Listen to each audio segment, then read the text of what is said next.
guys, it's Ann. Welcome to the channel.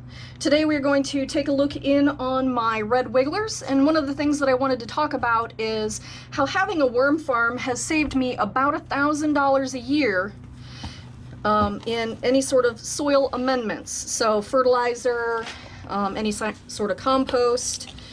And so if you want to hear more about that, stick around to the end. So today we're going to take a look in on what is going on in red wiggler bin number 1. I'll put the dates below as to when the last time that we looked in on it exactly, and then also how long this bin has been going on. It's been about 3 weeks. Now, one of the things you can see is this is a very developed ecosystem. It has a lot of creepy crawlies in here other than worms. And that is why these bins cycle so quickly. Usually we'll be able to harvest these in probably, 4 to 5 months. That's what I usually expect as my level of acceptable harvest. So some people that want to go all the way to castings, will probably go almost a year if they want them to be pure castings. But I think worm compost is right up my alley and is what I expect or, desire for my indoor plants, as well as for my garden, my fruit trees, and my bonsais. So looks like we've got a good concentration of worms over here. Looks like they didn't get around to the potato peels. Looks like something's, well, it's the potato still trying to sprout there. I actually did grow potatoes in a worm bin a couple years back. It is kind of funny that I just finally was like, okay, you guys want to grow potatoes? So I quit, using the whole bin as a worm bin, and I just kind of like fed the worms over on one side and let the potatoes grow. I probably got like 2 or 3 little potatoes. Wasn't much, but the worms had their win and they got to grow a potato for me. All right, so this bin is still in progress. So it is nowhere near being done yet. So we will just go ahead and give them back their old food, get that all in one place, and then we're going to give them some new food, which is probably bread and rice, little banana, little onion, and a little bit of rice. And then if I flatten that out, I should be able to cover that up really well. And because these bins are very shallow, I don't really overload them a whole bunch with bedding if I can help it. Simply because I run out of room way too fast. So red wiggler bin number 1, that's all it takes, just a few minutes a day, and then you never have to buy fertilizer again. That's amazing. Good worms. All right, let's go get number 2. If you want to see more of my worm bins, go ahead and hit that subscribe button. Okay, so number 2 here. Looks like it's got quite a bit more bedding and stuff just sitting on top. Looks like I might have been trying to do a migration in here. Looks like there's really not very many worms. I might be able to grab some of that. Yeah, let's go ahead and grab that. I will, since I'm not seeing any worms right there on top, I'm gonna go ahead and harvest that out, except for that guy. And basically for me, I just do it when I find that it is done. A lot of people would like to have a hard, fast number as to when can I get my stuff, but it depends on how many worms and what your temperature is, what kind of worms, what kind of food. It really depends on your situation as to how fast can you get castings. And most of the time with red wigglers in my basement, and they're always in the basement, they don't go outside for the summer or anything like that. They are inside worms. They will give me compost about every 4 to 5 months. 6 if I screw up the migration, and that happens quite a bit, and they don't care, and it's fine. I've got a lot of different bins that I can get castings for. I don't need to rush them. All right, so we've got a bit of a harvest out of that, so that's good. Let's have a look at the feeding end and see what has been going on.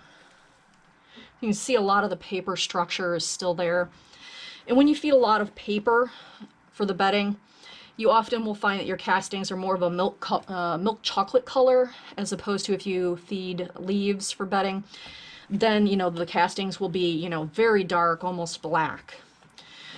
But because this is a single strain bin of just red wigglers, I don't use the leaves with these guys simply because the leaves could have other, you know, kinds of worms in them. So I don't, you know. I try not to mix this bin up because I try to experiment for you guys to see what kind of worm works best in what situation. And for in the basement here, these guys do a fabulous job. It gets down to about 50 degrees, sometimes 55, 50 degrees in the basement here, Fahrenheit. And the red wigglers do not stop. That is not a problem for them.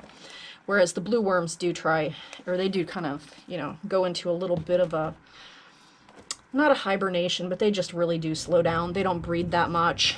So these guys definitely need some food. I didn't see any big concentration there, so let me go find them some food. All right, got some cornbread that we forgot about. My husband made it, and it was, you know, we were trying to prevent the cats from getting into it, so we put it in the oven, and then we all forgot about it. It's so sad. I love cornbread.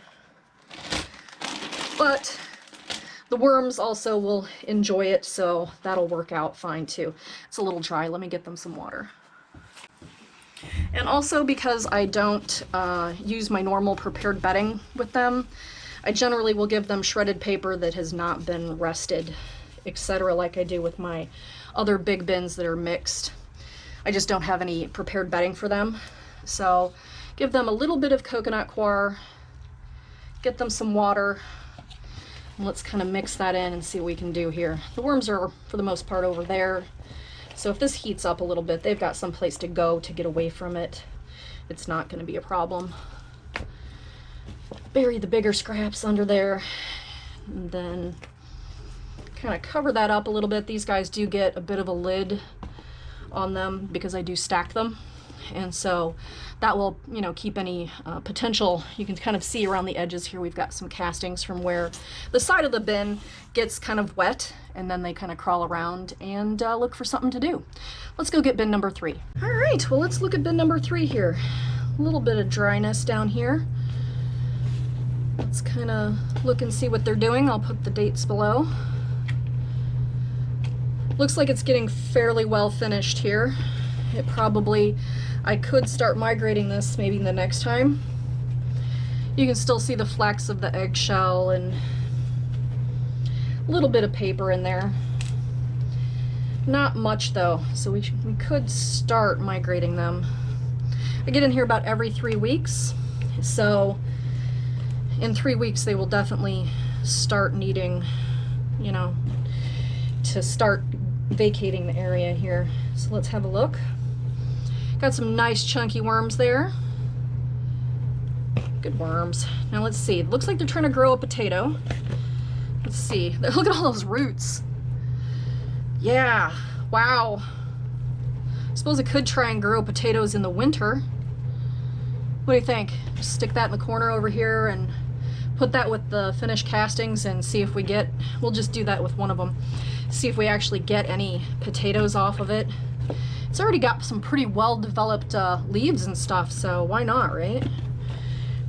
Okay, so let's get these guys some food. Now, I was once upon a time feeding them all just about the same thing, but I don't have the same thing in enough quantities for these guys.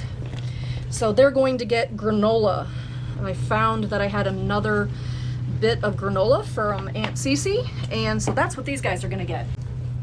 Now, I normally don't spend money to give them coconut coir or anything like that, but I got a really good deal. Got 88 pounds for $33. That's like almost free. You know, that's like 10 times the price, you know, cheaper than it should be. So I am splurging a little bit and giving them their coconut coir all by itself, but that's okay. But that'll be nice and wet, and that'll get, hopefully, the all those nuts and dates and whatever nice and wet, and give them something to work on, and then we'll see what we've got the next time. If you like this series where I'm showing you the progress from the beginning, you know, all the way through the end progress to show you what do the castings look like, you know, in the progress, I have a playlist that you can look at right over there. And if you've already seen that, YouTube thinks you're gonna like that video over there. Alright guys, thanks for hanging out with me and my worms, and everybody have a good day.